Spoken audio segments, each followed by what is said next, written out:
The gloves come off pretty quickly these days, and the language gets salty, and voices rise to a crescendo in almost all the meetings that I attend these days.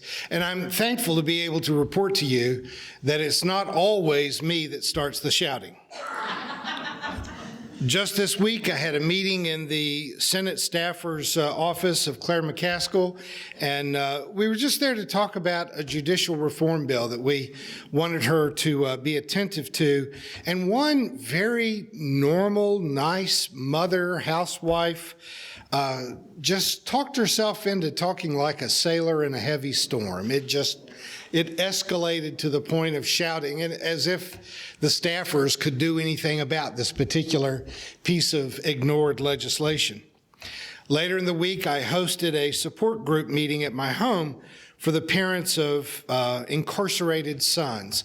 And one father, in total frustration, just kept going until he had condemned not just America's court system and penal system, but the entire government and corporations and the whole fraud of America that talks about freedom and liberty and doesn't have any of either. Tuesday, I went to what looked like an innocuous meeting at the library. Two professors were doing a presentation on the history of feminism, and one young college co-ed started talking about how betrayed she felt by family members who had actually voted for a narcissistic tyrant to become the president of the United States. I have enough experience with those sorts of family conversations to guess that her family members probably assumed that she had also voted for a narcissistic tyrant who happened not to have won the presidential election. We have lots of reasons to be angry. I've been too busy the last few months to write any new newspaper articles, but when I heard what the Senate Republicans' new health care bill was, I dropped everything that I was doing and let the vitriol just flow through my fingers into the keyboard and hit send before I could rethink an article in which I call Trump, Ryan, and our legislators blunt and long murderers.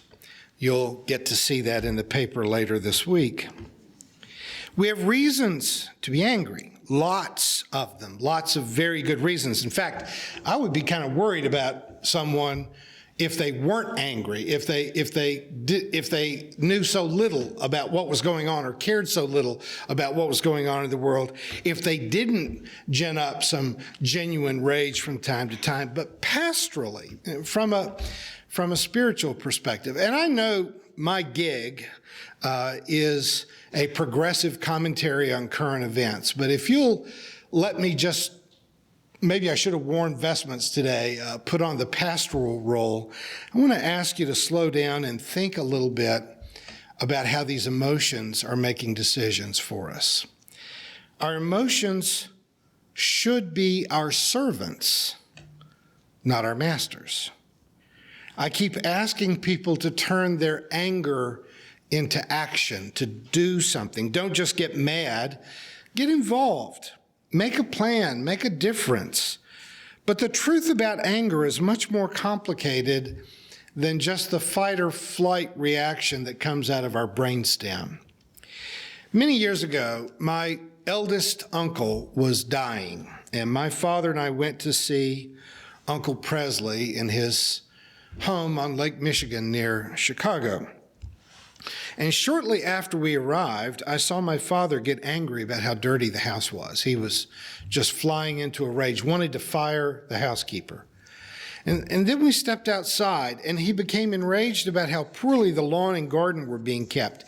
And he wanted to go next door right then and fire the teenage boy that Uncle Presley paid to take care of his lawn. And I'd been around enough to know that my widower uncle was very lonely, and that the likely thing was that when the cleaning lady came over, she spent more time sitting and talking with Uncle Presley than she did vacuuming and dusting. And probably the young man who had grown up next door to him was doing the same thing, that they were sitting and talking about the garden that he loved and not just pulling weeds and trimming. And it dawned on me that what was really going on was that my father was horrified by the looming death of a man who had been more than a brother to him. There was 20 years difference in their age, and Uncle Presley had been a father to my dad and had been a real resource to him, a defender, an inspiration, a guide. And my dad wasn't really mad at the cleaning lady or the gardener. He was mad at death.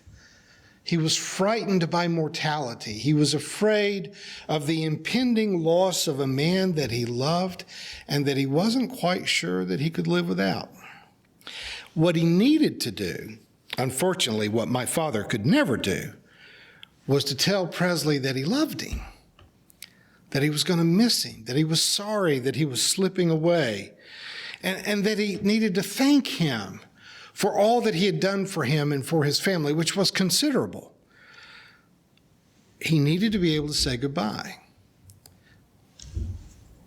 But in a man's world of the Old South, such sentiments, while felt, were never allowed to see the light of day. There could be no tears. There could be precious little affection, and joy was rare enough. But the macho emotion of anger, that's always available. That's the go-to emotion. That's manly. Deceptively, anger presents itself as strength, even threatening. It suggests confidence and courage. What's surprising, though, is to realize that the root of anger is fear, often irrational fear. The fight or flight response is fundamentally a survival instinct. It's a fear response. When we're scared, adrenaline dumps into our blood supply, our pulse quickens, and though we may shout and growl, we're not suddenly courageous lions. We are, in fact, nothing but a frightened little bunny afraid of the monsters and looking for a place to hide. As sad as the death of my wonderful and loving uncle was, it gave me the first real insight I ever had into understanding my own father. It gave me a chance as well to be forgiving for a childhood that was literally terrorized by his frequent temper fits. That he wasn't really, at the core, a tyrant or a bully. He was just scared. He was an old soldier traumatized by too much violence, a man who had seen too many people die, and a man who couldn't control the world around him or his own emotions. Thomas à Kempis wrote in the Imitatio Christi, the Imitation of Christ, that to fully understand is to fully forgive. There's a modern proverb that teaches that holding on to resentment is very much like drinking poison in order to kill your enemies. What so many people, especially men, and I think especially men in red states from rural southern roots, which is my tribe, we keep turning to anger as a way of responding to our fears and our frustrations, our sense of powerlessness, without ever realizing that that anger is poison. You've heard me repeat this quote from Scott Peck many times, that if you need counseling and can't afford it, pretend you're an alcoholic and go to AA. Because the big book of Alcoholics Anonymous, it's not perfect, but it is an amazing distillation of 20th century psychological wisdom. I'm particularly fond of this little piece from the big book about anger that calls anger a dubious luxury of ordinary people. Clinically, I don't like the way the big book draws a line between alcoholics and normal people or ordinary people, though I understand that a lot of people who are in recovery have to, for a while at least, think of themselves as a separate group, that they can be filled with resentment that their friends can stop by the bar on the way home, have a couple of drinks, and still wake up in their own bed with their car safely parked in the garage, something that usually doesn't happen to alcoholics. And so they have to make a distinction that maybe other people can do that, but I can't do that. But the big book tells alcoholics that they cannot afford to wallow in anger, because anger is a poison that for them will surely take away their sobriety. They get rewards in AA meetings. You get a chip for your first week, your first month, your first 6 months, your first year, and people will proudly show you their 10-year chip of sobriety. Sobriety is their most valuable possession, and they know that anger will steal it from them. But the big book leaves a little room for people who are not alcoholics, that maybe they can afford the emotion of anger. But I love the way they qualify it by calling it a dubious luxury. That's sort of like saying, well, sure, you can go get a tattoo on your face, but it's probably not a good idea. While there are lots of good reasons to be angry, I'm asking you to realize that in most cases, you're not really angry that your daughter wrecked the car. You're horrified that she could have been hurt. You're scared that you might lose her.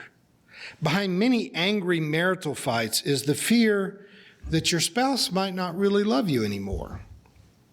And if I may add, if you want to hasten that problem, keep drinking the poison that is anger. It is in the nature of a child to let their emotions rule them. Growing up then, maturing, becoming a mature adult, is little more than learning how to not poop in your pants and to control your emotions, to get your emotions to work for you instead of against you. The Buddha said, "It is not your enemies you should fear. It is your anger that will destroy you."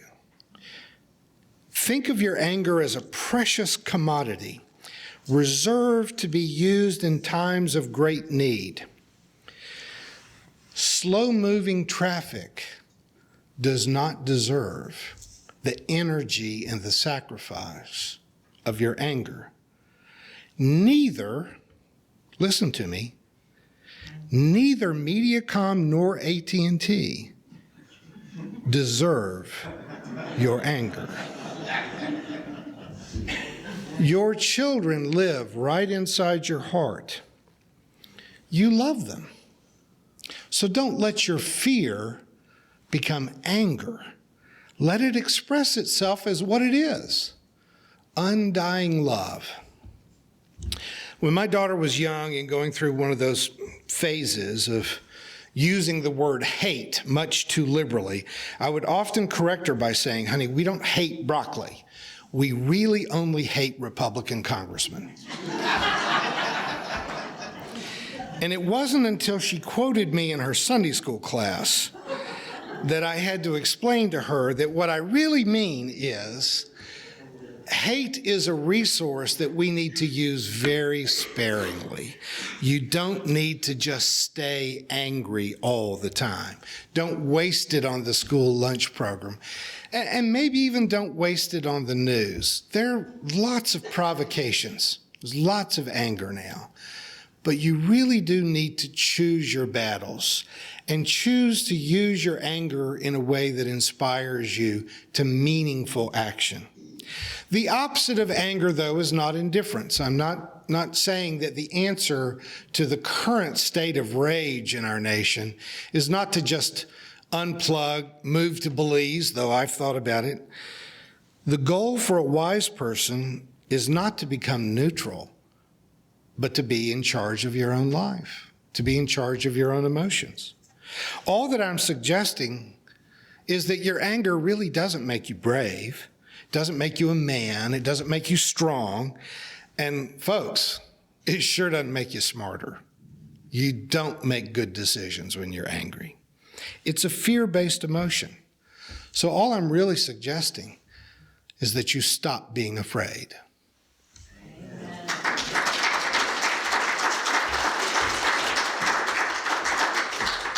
Thank you for watching our videos.